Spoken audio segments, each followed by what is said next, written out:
श्री साई ज्ञानेश्वरी अध्याय तिसरा अध्याय दिव्य ज्ञान आहे. आत्मा आणि परमात्माबद्दलची माहिती दिव्य ज्ञान होय. या अध्यायामध्ये साईने सांगितले की ईश्वर कोण आहे, तो कसा आहे, तो कुठे राहतो, त्याला कसे समजू शकतो. ते ईश्वराला नित्य, शाश्वत, आदिशक्ती, सर्वज्ञ, सर्वव्यापी आहे असे सांगतात. अध्याय 3 दिव्य ज्ञान. आपले दोन्ही हात जोडून चांदोरकरांनी श्री साईंना त्रिवार वंदन केले आणि म्हणाले, हे नाथ, मी या अगोदर आपल्याला एक प्रश्न विचारला होता. त्यावेळी आपण माझ्या प्रश्नाचे उत्तर दिले नाही. हे सद्गुरू, काय तुम्ही आमच्यावर नाराज आहेत काय, की आमच्याकडून काही चूक झाली? तुम्ही कृपा करून आम्हाला हे सांगा की ईश्वर कोण आहे, तो कसा आहे आणि कुठे राहतो. तेव्हा साई म्हणाले, हे नाना, माझ्या मनात कोणाबद्दल नाराजी किंवा राग द्वेष नाही आहे. तुम्ही सारे तर माझे मुलं आहात. काय मी तुमच्यावर कधी नाराज होऊ शकतो? हे नाना, तू जो प्रश्न विचारला होता तो अत्यंत गूढ आहे. जिज्ञासेने समाधान करण्यासाठी आपले चित्त सर्वप्रथम स्थिर कर. 4 साधनाच्या बाबतीत मी तुम्हाला एक एक करून क्रमवार सांगेन. पहिले साधन आहे विवेक. चिरंतन आणि नश्वर यांना योग्यरित्या समजणे, अर्थात ईश्वर चिरंतन आहे, हे जग नाशिवंत आहे, जग हे मिथ्या आणि नाशिवंत आहे. मनात या भावनेला आत्मसात करणे म्हणजेच विवेक होय. हा विषय अत्यंत गूढ आहे. जे गहन ज्ञान आहे ते दीर्घ अनुभवानंतर समजायला लागते. काही लोक म्हणतात की आम्ही नित्यानित्य वस्तूला समजले आहे. त्यांचे असे हक्काने सांगणे योग्य नाही. त्यांचे असे करणे म्हणजे खोटा अभिमान दाखवणे आहे. ईश्वर नित्य आहे आणि जग मिथ्या आहे एवढे सांगणेच पुरेसे नाही. याचा स्वीकार करणे पुरेसे नाही, तर त्याला आत्म्याच्या पृष्ठभूमीवर अनुभव करणे आवश्यक आहे. तरच त्याने ज्ञान आपल्याला होऊ शकते. संसारात असे कितीतरी ढोंगी लोक असतात की जे आपल्या पद्धतीने लोकांना मूर्ख बनवतात. कोणी वारकरी बनून पंढरपूरची वारी करतो, परंतु त्यापैकी कोणालाही माहीत नाही की ईश्वर कोण आहे, कुठे आहे. व्यक्तीने तीर्थयात्रा तर केली, परंतु त्याच्या हृदयात ईश्वराप्राप्ती श्रद्धा नाही. त्याने तर यात्रा या उद्देशाने केली की समाजात त्याला मान सन्मान मिळेल. त्याने यात्रा तर कित्येकदा केली, परंतु ईश्वराला समजण्याचा त्याने खरोखर प्रयत्न केला नाही. अनेक शास्त्र व ग्रंथाचे वाचन कित्येकदा करतात, परंतु त्याला आपल्या जीवनात अवलंबत नाही. आपल्या मनाला शुद्ध करीत नाही. लोकांना मात्र उपदेश देत असतात. अशांना ज्ञानरूपी तळ्यातील बेडूक समजावे, जो अज्ञानाचा खोटा अभिमान बाळगून तिथे उड्या मारतो. त्याला वाटते की मी ज्ञान सुगंध पसरवतो आहे, परंतु सत्य तर हे आहे की तलावातील चिखलामध्ये उड्या मारून आपल्या पायाने सर्वत्र चिखल पसरवतो आहे. जो दुसऱ्याची निंदा आणि आपले मोठेपण दाखवतो तो कधीही ज्ञान प्राप्त करू शकत नाही. तो केव्हाही विवेकी बनू शकत नाही आणि ब्रह्मज्ञानासाठी तर तो नेहमी अयोग्य आहे. हे नाना, ज्या व्यक्तीला इहलोकातील भौतिक वस्तूची लालसा नाही ना त्याला स्वर्गाची अभिलाषा आहे, तो वैरागी आहे. केवळ त्यालाच वैराग्याची प्रतिमूर्ती समजावे. हे चांदोरकर, आता तू हे समज की शम, दम, तितिक्षा, उपरती, श्रद्धा आणि समाधान हे ज्ञानी मनुष्याचे 6 गुण आहेत. याला शमाधिष्टकम या नावाने ओळखले जाते. विषय वासनाची आग उठल्यानंतर मनाला नियंत्रित करणे म्हणजे शम होय. आता शांत चित्ताने दमची व्याख्या ऐक. विषय वासना उठल्यानंतर जेव्हा काम भोगासाठी मन भटकत राहते, अशा वेळी मनाला नियंत्रित करणे म्हणजे दम होय. प्रत्येक व्यक्ती आपल्या प्रारब्धानुसार दुःख प्राप्त करतो. दुःखाच्या वेळी आवेश, आक्रोश आणि राग यामध्ये न येता त्याला सहज भावाने सहन करणे तितिक्षा होय. पत्नी, पुत्र, धनसंपत्ती, नाते गोते यांच्या मायाजाळापासून दूर राहणे याला खोटे समजणे, याचेच नाव उपरती आहे. ईश्वराच्या प्रति मनात दृढ विश्वास निर्माण होणे म्हणजे श्रद्धा होय. आता समाधानाविषयी ऐक. जो व्यक्ती सुखदुःखात एकासारखा असतो, ज्याचे मन अशा दोन्ही स्थितीमध्ये पर्वताप्रमाणे स्थिर आणि शांत असते, तेच म्हणजे समाधान होय. ज्याच्या मनात मोक्षप्राप्तीची प्रबळ इच्छा आहे, या व्यतिरिक्त त्याच्या शेष सर्व इच्छा त्याच्यासाठी महत्त्वहीन आहेत. जो आत्मज्ञानाच्या मार्गावर सतत अग्रेसर आहे, तो मोक्षाच्या शोधात प्रयत्नशील आहे, त्याला मुमुक्षू समजावे. जो मुमुक्षू होऊ इच्छितो त्यासाठी ह्या योग्यता आवश्यक आहेत. हे चांदोरकर, वैकुंठ म्हणजे मोक्ष नाही, वैकुंठापेक्षा अधिक महत्त्वपूर्ण आहे मोक्ष. वैकुंठ प्राप्त करण्यापेक्षा अतिशय कठीण आहे मोक्षप्राप्ती. मोक्ष जर कैलाश पर्वत आहे, तर वैकुंठ म्हणजे कैलाश पर्वताचा एक छोटा रस्ता आहे. या जगाची जी आदिशक्ती आहे ती नित्य आहे, अविनाशी आहे. त्या परम सत्तेबरोबर आत्म एकरूप होणे हेच आत्म्याचे सर्वोच्च लक्ष्य आहे. आत्म्याला परमात्मापर्यंत जाणे म्हणजेच मोक्षप्राप्ती होय. आत्म्याचे परमात्म्यात एकरूप होणे म्हणजेच मोक्ष होय. या अविनाशी मोक्षपदाला प्राप्त करणे म्हणजेच पुरुषार्थ होय. याशिवाय सर्व खोटे आहे. श्री साईचे असे समर्थ वचन ऐकून चांदोरकरांनी दोन्ही हात जोडले आणि साईंना नम्रतेने विचारले, हे सद्गुरू, हे कृपानिधी, हे शुद्ध चैतन्य म्हणजे आदिशक्ती आहे काय? श्री साई म्हणाले, हे चांदोरकर, जो जगाचा आधार आहे, जो कणकणांत व्याप्त आहे, ज्याचे सर्व ब्रह्मांडाला व्यापले आहे आणि शेवटी ज्याच्यात जग विलीन होते, तो जो ह्या संपूर्ण सृष्टीचा आदिमूळ आहे, तो परम उज्ज्वल शुद्ध चैतन्य आहे. तेच सत्य आहे. हा संसार जो तुला उघड्या डोळ्यांनी प्रत्यक्ष दिसतो ते सत्य नाही, खोटे आहे. हा एक भ्रम आहे. हे चांदोरकर, हे चैतन्य कसं आहे हे निश्चित सांगता येणार नाही, परंतु त्याच्या अस्तित्वाचे प्रमाण आपल्याला प्रतिक्षण दिसतात. म्हणजे आपण कोणत्या ना कोणत्या रूपात त्या विराट शक्तीचा अनुभव घेत असतो. ह्या ब्रह्मांडात असे कोणतेही स्थान नाही की जिथे तो नाही. चैतन्य व्यापक आहे, सर्वत्र प्राप्त आहे. तो कुठे नाही, एक फक्त तोच आहे की ज्याला कोणी शोधले नाही. त्याला शोधून काढणे हे अत्यंत कठीण कार्य आहे. हे पुत्र चांदोरकर, त्याला रंग रूप आकार नाही, पण तो काहीतरी आहे, म्हणून त्याचे नाव चैतन्य ठेवले आहे. ज्याप्रमाणे हवेला रंगरूप नाही, जेव्हा ती वाहू लागते तेव्हा आपल्याला त्याची अनुभूती होते, त्याचप्रमाणे हे चैतन्य आहे. हे कधी विसरू नको आणि याची उपेक्षाही करू नको. ते जे चैतन्य आहे तेच ब्रह्म आहे, तेच उपासना करण्यास योग्य आहे. ह्या संसारात जी व्यक्ती त्याची उपासना करते त्याला ब्रह्मवेत्ता म्हणतात, अर्थात त्याची उपासना ज्ञानी लोक करतात. अशा उपासकांना संसारात ब्रह्मज्ञानी म्हणतात. ते जे चैतन्य आहे ते एवढे विशाल आहे की त्यात करोडो वृक्ष, करोडो मनुष्य, करोडो जीव, करोडो जंतू अर्थात सर्व संसार समाविष्ट झाला आहे. हे सर्व एकाच चैतन्य गर्भातून जन्मतात आणि तिथेच समाविष्ट होतात, लोक पावतात.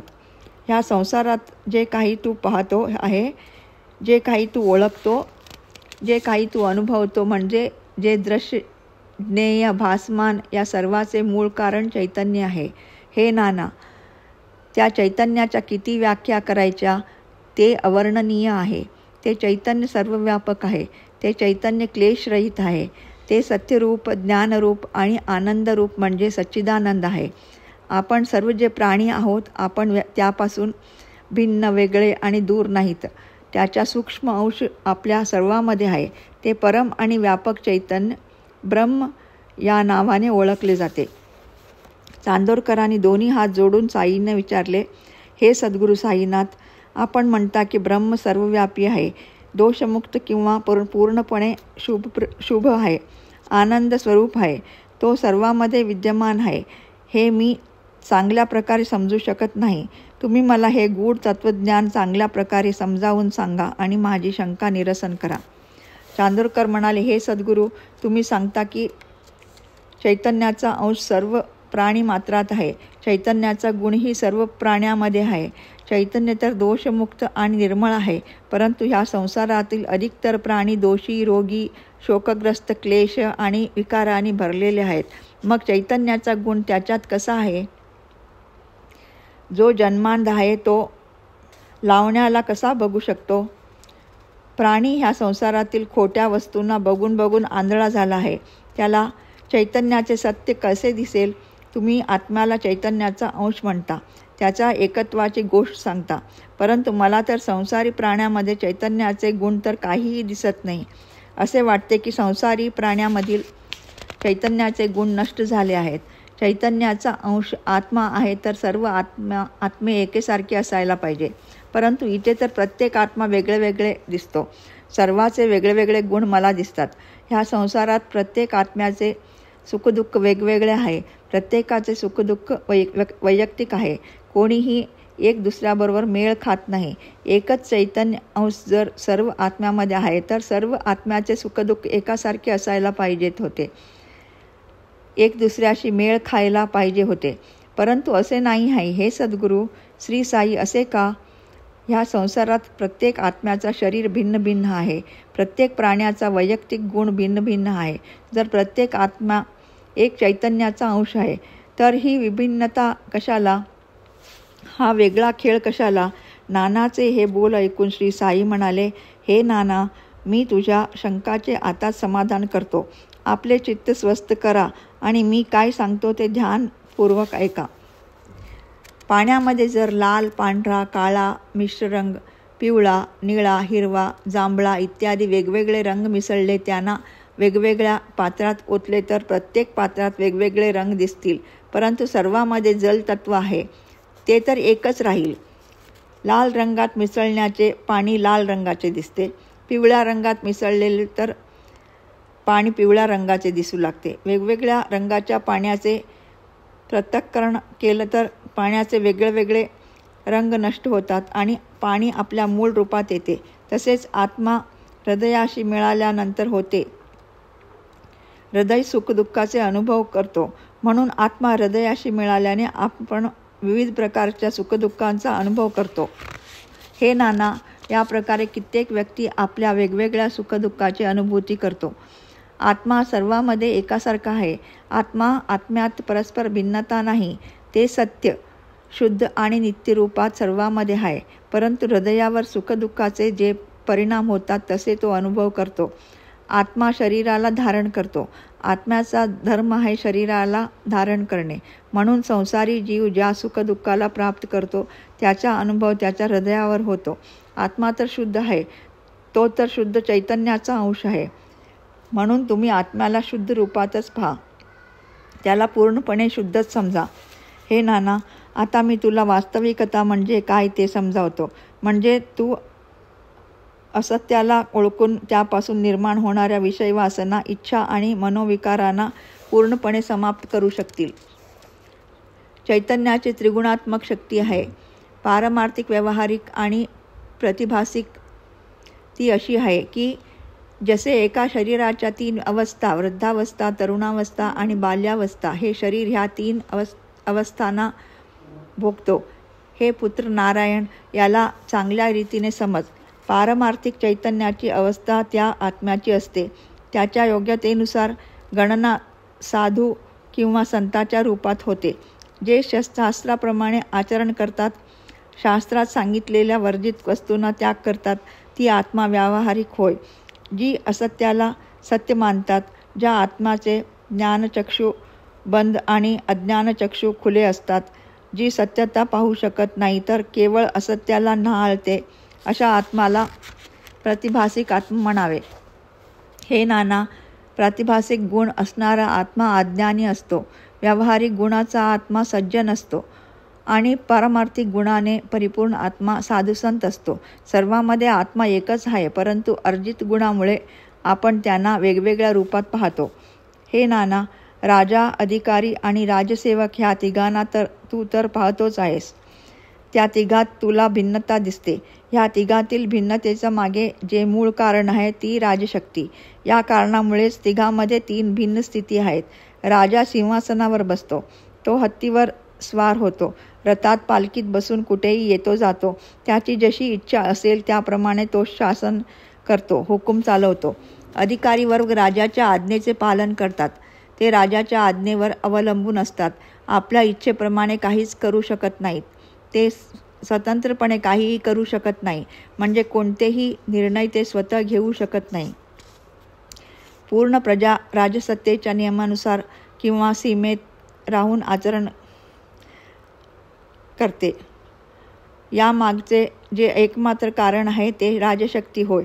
राजा, अधिकारी, सेवक, प्रजा हे सर्व राजशक्तीवर अवलंबून आहेत. ही राजशक्ती सर्वांसाठी महत्त्वपूर्ण आहे. राजा, अधिकारी आणि सेवक हे सुद्धा प्रजेप्रमाणे सामान्य लोक आहेत, परंतु राजशक्तीमुळे त्याच्यात भिन्नता आहे.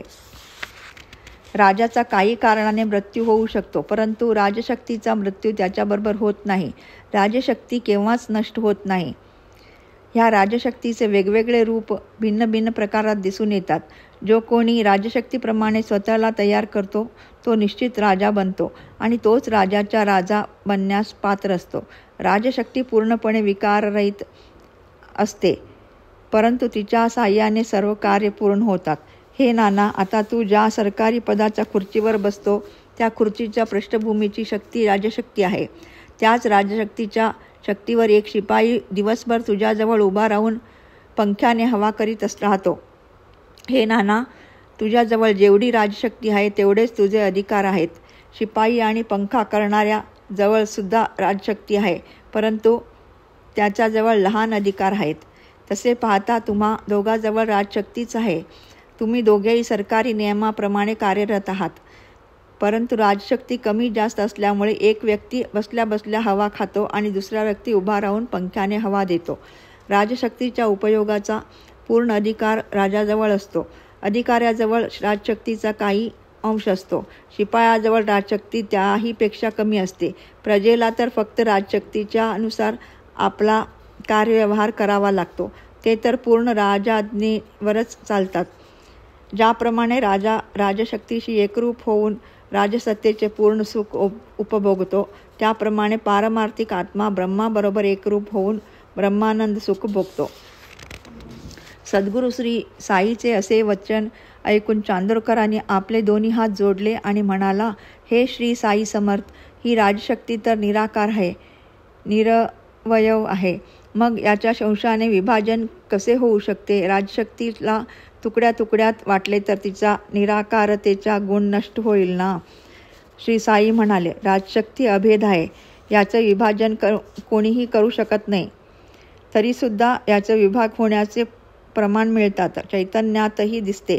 चैतन्य अनंत आहे, परंतु ज्याची जेवढी ग्राह्य क्षमता असते त्याप्रमाणे तेवढा त्याचा अनुभव केला जातो.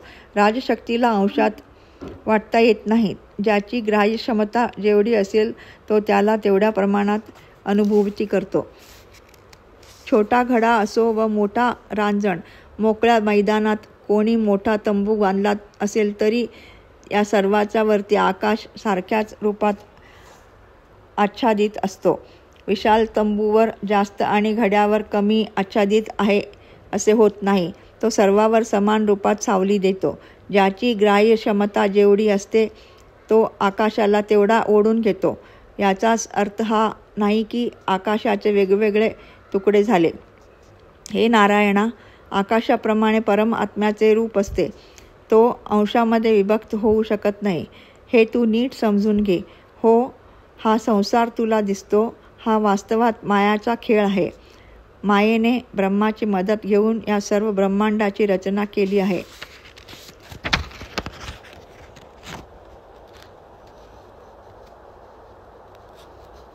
श्री साईचे वचन ऐकून चांदोरकर म्हणाले, हे श्री साई समर्थ, ही माया कोण आहे? कोणी हिची निर्मिती केली? पाहायला ही कशी आहे? हे श्री साई समर्थ, तुम्ही म्हणाले होते की ह्या संसाराचे आद्य कारण ईश्वर आहे. ईश्वर जगात व्याप्त आहे. ईश्वरापासून हा संसार भिन्न नाही. आता तुम्ही मायेला मध्ये आणत आहात. आता ही माया कोठून आली? श्री साई चांदोरकरांना म्हणाले, हे नाना, आता तू लक्षपूर्वक ऐक की ह्या मायाची उत्पत्ती कशी झाली. चैतन्याची एक शक्ती माया आहे. माया खोटी आहे, भ्रम आहे, ही चैतन्याला सुद्धा झाकून टाकते आणि लोकात हा भ्रम निर्माण करते की मायाच चैतन्य आहे. माया चैतन्याबरोबर अशी एकरूप आहे की ज्याप्रमाणे गूळ आणि गोडीला जसे वेगळे करणे असंभव आहे, त्याप्रमाणे चैतन्याबरोबर जुडलेल्या मायाला चैतन्यापासून वेगळे करणे असंभव आहे. ज्याप्रमाणे सूर्याला त्याच्या प्रकाशापासून वेगळे करता येत नाही, त्याप्रमाणे माया आणि ब्रह्म असे जोडले आहेत की ब्रह्माला मायेपासून वेगळे करता येत नाही. सूर्य आणि प्रकाश हे दोन वेगवेगळे शब्द आहेत, परंतु सूर्याला त्याच्या प्रकाशापासून वेगळे करून दाखवता येत नाही. सूर्याचा आकार त्याच्या प्रकाशापासूनच आहे. हे चांदोरकर, सूर्य आपल्या प्रकाशाने संसाराला हे दाखवतो की सूर्याचे अस्तित्व आहे. त्याचप्रमाणे ब्रह्म आपल्याबरोबर मायेला घेऊन संसाराला हे दाखवतो की ब्रह्माचे अस्तित्व आहे. माया ब्रह्माबरोबर चिकटली आहे म्हणून मायाचेही अस्तित्व आहे. चैतन्य अनादिकाळापासून आहे आणि चिरंतन आहे. मायासुद्धा अनादिकाळापासून आहे परंतु नश्वर आहे. दोन्ही अनादिकाळापासून आपल्या अस्तित्वात आहेत. माया प्रकृती आहे आणि चैतन्य पुरुष रूपात आहे. हे नाना, ह्या दोघांच्या योगानेच जगाची उत्पत्ती झाली आहे. प्रकृती आणि पुरुष याचे विवेचन संत ज्ञानेश्वरांनी केले आहे. त्यांनी आपल्या अमृतानुभव ग्रंथामध्ये माया आणि चैतन्याचे प्रकृती आणि पुरुष विस्ताराने वर्णन केले आहे. हा ग्रंथ संत ज्ञानेश्वरांनी प्रसिद्ध मोहिनीराज मंदिरात लिहिला होता. प्रकृती आणि पुरुषाचे विवेचन मी पुन्हा तुझ्यापुढे करणार नाही. मी तुला फक्त आत्मज्ञानाचा गुहेचे दर्शन करवितो. जो आत्मज्ञानाचा गुहेत जातो तो तिथेच राहतो, तिथून तो परत येत नाही. आत्मज्ञानाच्या गुहेत आनंदच आनंद आहे, म्हणून आनंदात जो मग्न होतो तो पुन्हा वापस येत नाही.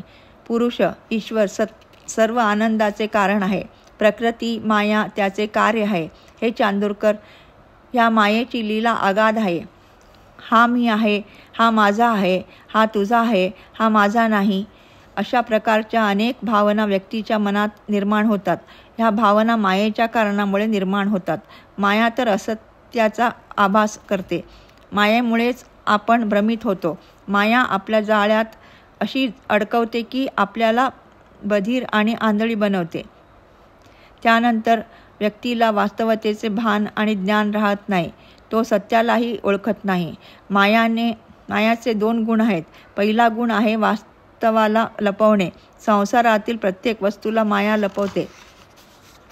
मायेचा दुसरा गुण आहे भ्रमित करणे. जी वस्तू आपल्या समोर नाही, माया त्याचाही भ्रम निर्माण करते. या मायेमुळे जीव प्राणी भ्रमित होतो. एक मजूर रात्री स्वप्न पाहतो. स्वप्नात तो स्वतःला राजा बघतो. यात वास्तविकता ही आहे. तो एक मजूर आहे आणि परंतु इथे मायेने वास्तविकतेला लपविले आहे. वास्तविकता ही आहे की तो राजा नाही. माया ब्रह्माचे आवरण तयार करून त्याला राजा झाल्याची अनुभूती करते.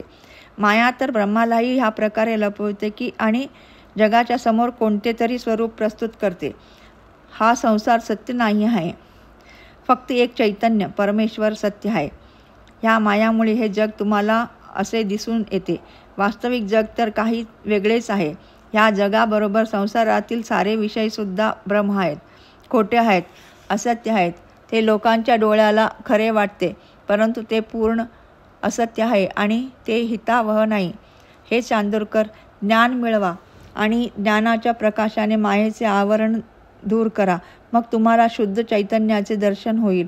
घाणेरड्या पाण्यातील घाण जेव्हा दूर केली जाते तेव्हा स्वच्छ पाणी दिसू लागते. अगदी त्याप्रमाणेच मायेच्या अशुद्ध आवरणाला जेव्हा आपण काढून टाकतो तेव्हा शुद्ध चैतन्य परमेश्वर दिसू लागतो. तीच सद्वस्तू, तेच चैतन्य, तेच परमेश्वर सत्य आहे. तेच फक्त उपासना करण्यायोग्य आहे. हे चांदोरकर, माझ्या सांगण्याकडे लक्ष द्या आणि तुम्ही सर्व याची उपासना करा. आत्मासुद्धा त्याच सद्वस्तूचा परमेश्वराचा सूक्ष्म अंश आहे. हा आत्मा अध्यात्म ईश्वरीय ज्ञानाला समजण्याचा हेतू आहे. हा आत्मा दिव्यज्ञानाला समजण्यासाठी सहाय्यक बनत असतो. म्हणून तू आत्म्याला योग्य तऱ्हेने समजून घे. आत्मावर असलेल्या मायेच्या आवरणाला बाजूला सारून त्याला नीट समज, तर याच जन्मात तुझी मुक्ती अवश्य होईल. ज्ञानाला मनात ठेवून ज्ञानाला नेहमी जागृत ठेवा. ओम श्री सद्गुरू साईनाथार्पणमस्तु. शुभम भवतु.